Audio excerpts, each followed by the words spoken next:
And so Grace told him everything. About her family's poverty, her father's illness, the impossible choice she had faced. About Joy's offer, Mrs. Victoria's mansion, and the horrific months that followed. About the money that had seemed like salvation but had cost her everything that mattered.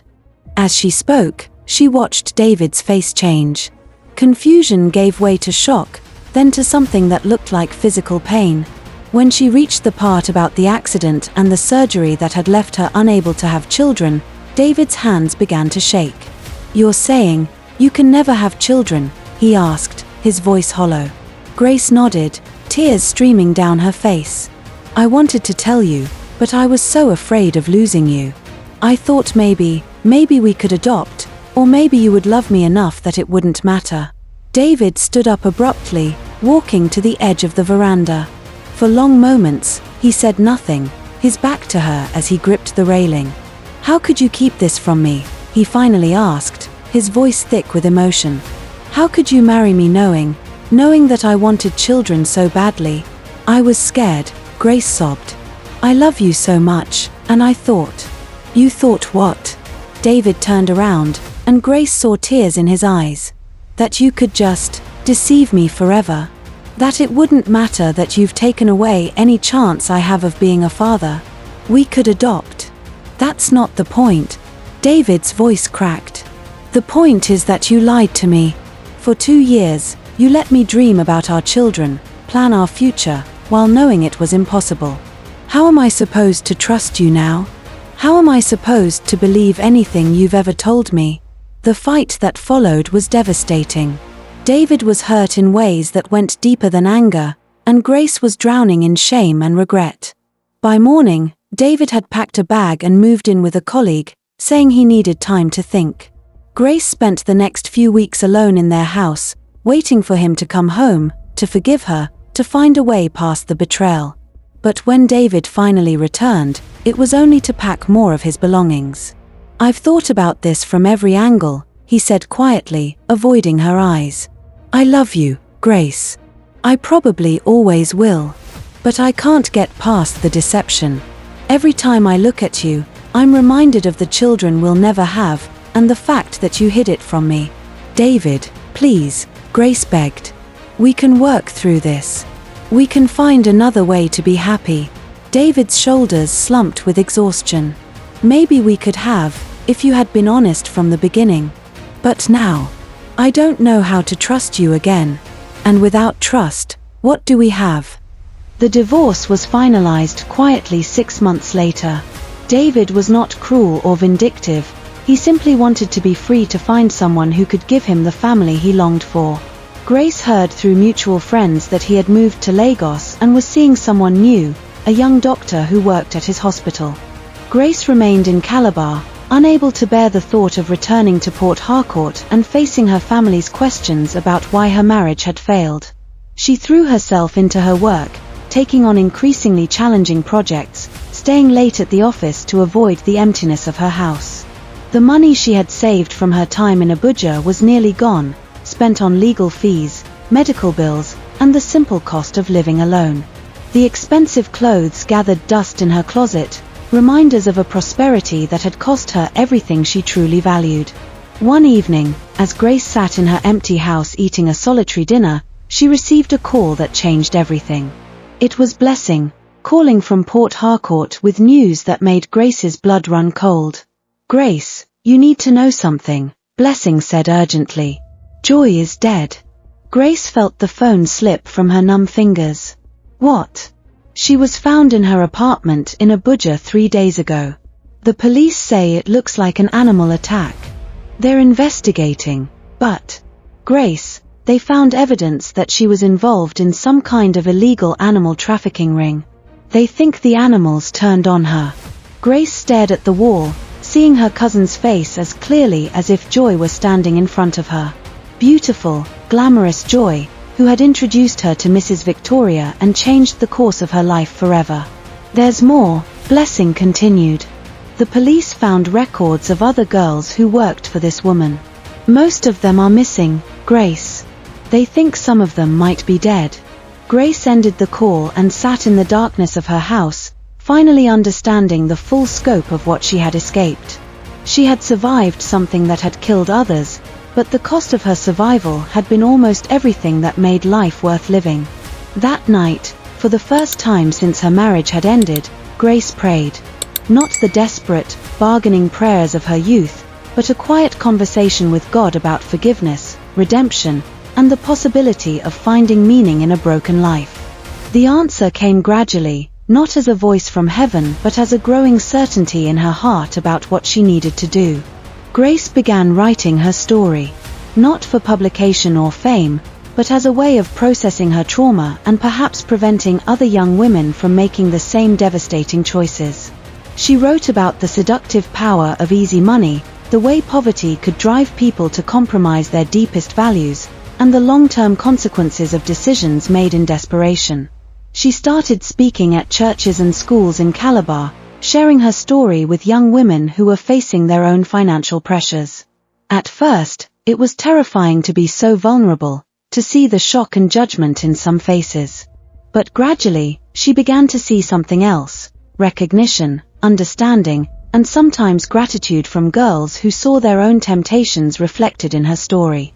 "I almost made the same choice you did," one 17-year-old told her after a church presentation.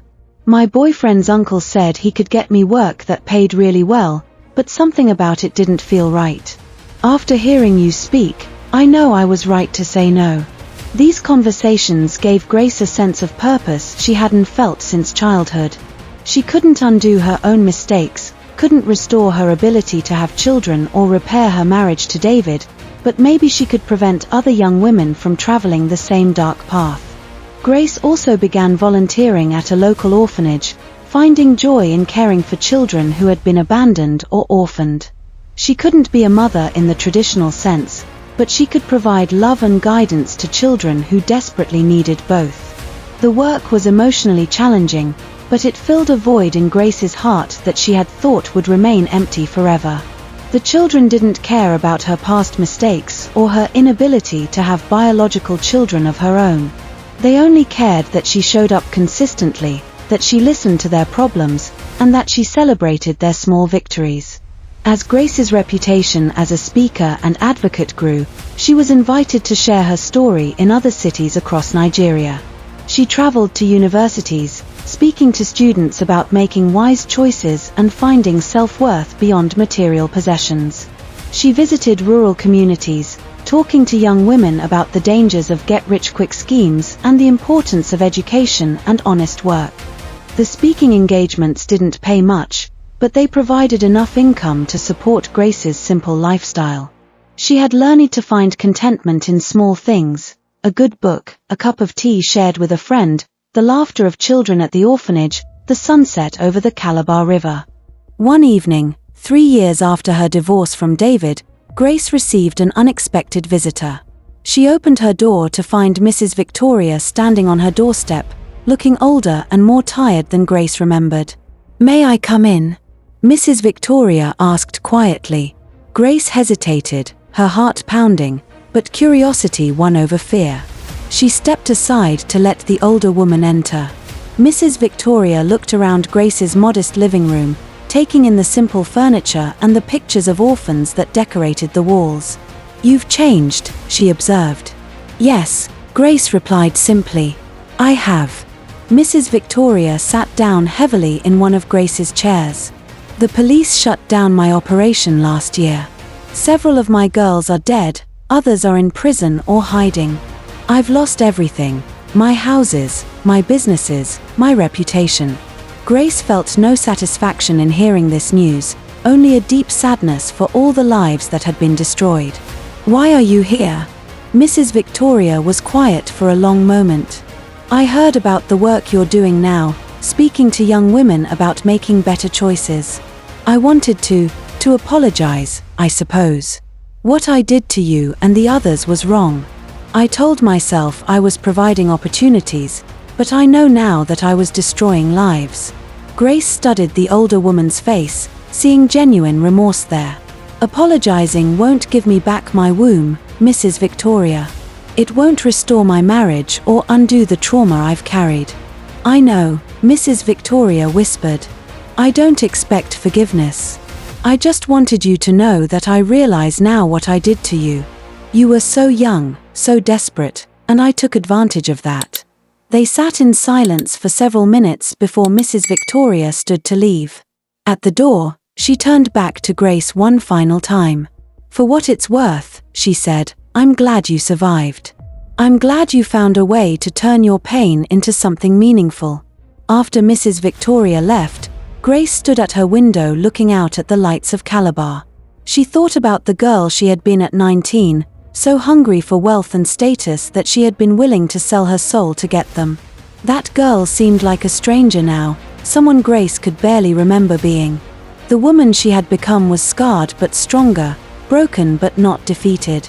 She had learned that true wealth couldn't be measured in naira or possessions, but in the lives you touched, the good you did in the world, and the peace you found in your own heart. Grace's story became widely known across Nigeria, shared in schools and churches as a cautionary tale about the dangers of pursuing wealth at any cost. She never married again, but she found fulfillment in her work with young women and orphans. She became a respected advocate for victims of trafficking and exploitation, using her own experience to help others heal and rebuild their lives. In her 50s, Grace looked back on her life with neither pride nor shame, but with acceptance. She had made terrible choices as a young woman, choices that had cost her dearly.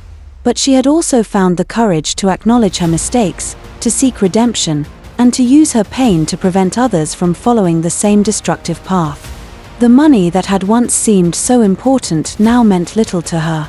Grace lived simply, finding joy in small pleasures and meaningful work.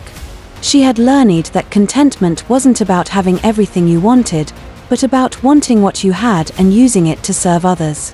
On quiet evenings, Grace would sometimes sit by the river and think about the children she would never have, the husband she had lost, and the innocence that had been stripped away in Mrs. Victoria's compound.